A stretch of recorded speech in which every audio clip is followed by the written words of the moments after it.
അയ്യൻ എന്ന് പറഞ്ഞാൽ ഈശ്വരൻ എന്നർത്ഥം.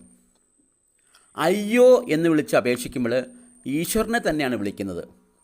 ഇംഗ്ലീഷിൽ ഓ മൈ ഗോഡ് എന്ന് പറയുന്നത് പോലെ ഈശ്വരൻ്റെ പുരുഷ ചൈതന്യത്തെ അപ്പനായും സ്ത്രീ ചൈതന്യത്തെ അമ്മയായും കരുതപ്പെടുന്നു.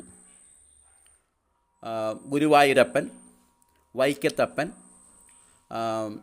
ചോറ്റാനിക്കര അമ്മ, പൊങ്കാലയമ്മ എന്ന് പറയുന്നത് പോലെ ഈ അയ്യപ്പനാണ് ശബരിമലയിലെ പ്രതിഷ്ഠ. ശബരിമലയിലെ ക്ഷേത്രം അഗ്നിയാൽ നശിപ്പിക്കപ്പെട്ടപ്പോൾ 1904 അതിൻ്റെ പുനർനിർമ്മിതി ആരംഭിച്ചത് ഒരു ക്രിസ്ത്യാനിയാണ്, കൊച്ചുമ്മൻ.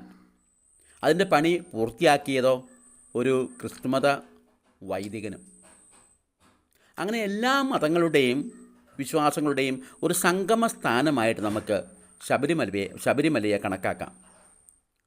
41 ദിവസം വ്രതം നോറ്റ് മനസ്സിൻ്റെ വിചാരങ്ങളും വികാരങ്ങളുമാകുന്ന 18 പടികളും ചവിട്ടിക്കടന്ന് അയ്യപ്പ ഈശ്വര മുമ്പിലെത്തുന്ന ഒരാൾക്ക് മനസ്സിലാകും, ഈശ്വരൻ നിൻ്റെ ഉള്ളിൽ തന്നെ, തത്വമസി.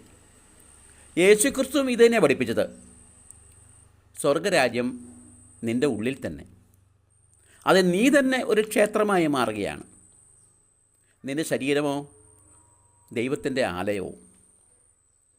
അങ്ങനെ നമുക്ക് ഹൃദയശുദ്ധി വരുത്തി വിചാരങ്ങളും വികാരങ്ങളുമാകുന്ന 18 പടികളും ചവിട്ടിക്കടന്ന് ഈശ്വര ചൈതന്യത്തെ പ്രാപിക്കാൻ ആയിട്ട് ശ്രമിക്കാം, പ്രാർത്ഥിക്കാം.